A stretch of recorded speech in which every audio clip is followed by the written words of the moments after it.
നിങ്ങൾ ഉറക്കത്തിൽ നിന്ന് പെട്ടെന്ന് ഉണരുന്നു, പക്ഷേ നിങ്ങളുടെ ശരീരം മൂവ് ചെയ്യാൻ പറ്റുന്നില്ല, ഒന്നും സംസാരിക്കാൻ പറ്റുന്നില്ല. ഇങ്ങനെ നിങ്ങൾക്ക് സംഭവിച്ചിട്ടുണ്ടോ? ഇതൊരു സ്ട്രേഞ്ച് എക്സ്പീരിയൻസ് ആണ്. ഇതിനെ സ്ലീപ്പ് പാരലിസിസ് എന്നാണ് പറയുന്നത്.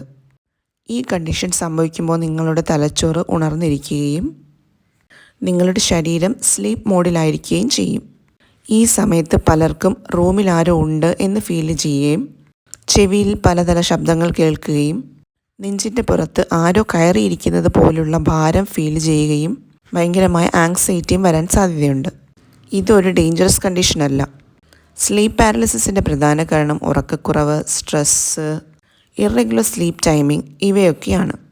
ഇവ കാരണം ബ്രെയിനിൻ്റെ സ്ലീപ്പ് സൈക്കിൾ ഡിസ്റ്റർബ്ഡ് ആവുകയും സ്ലീപ്പ് പാരലിസിസ് ഉണ്ടാവുകയും ചെയ്യുന്നു. സ്ലീപ്പ് പാരലിസിസ് വരാതിരിക്കാൻ നിങ്ങൾ ചെയ്യേണ്ടത് വളരെ ചെറിയ കാര്യങ്ങളാണ്. നിങ്ങളുടെ സ്ലീപ്പ് റൂട്ടീൻ കറക്റ്റ് ആക്കുക. അതായത് ദിവസവും ഒരേ സമയം ഉറങ്ങി ഒരേ സമയം ഉണരാൻ ശ്രദ്ധിക്കുക. സ്ട്രെസ്സ് കുറയ്ക്കുക. ഉറങ്ങുന്നതിന് മുമ്പ് മൊബൈൽ ഫോണിൻ്റെ ഉപയോഗവും നിർത്തുക. ഈ വീഡിയോ നിങ്ങൾക്ക് ഉപകാരപ്രദമായെന്ന് തോന്നിയെങ്കിൽ ചാനൽ സബ്സ്ക്രൈബ് ചെയ്യാനും മറക്കരുത്.